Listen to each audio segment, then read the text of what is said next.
Hoy, Caps, ano nangyari sa'yo? Natinik ako. Ha? Natinig ka? Sige.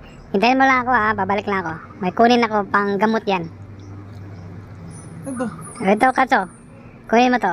Gamot yan ng Ano, sa tinik. tinik? O yan. Gamot yan ng tinik. Sige, kainin mo. Kainin mo ng buo ha. O yan. Huwag mo nang kanain. Huwag mo nang kanain. Iditso mo na. Kainin mo ng buo. Yan. O ano, kumusta yung pakiramdam? Di ba nawala? Wala talaga. O, sabi ko sa'yo eh. O, yan. Yan yung gamot yan. O, kainin mo lang ng buo. Diretso na yan. Matulak kasi yan ang saging. Oh, ano nangyari sa'yo? Yung saging na naman yung nakasabit sa lalamunan mo. O, ito yung gamot yan. Ano to? Buto, pang patulak sa nakasabit na saging. Ay!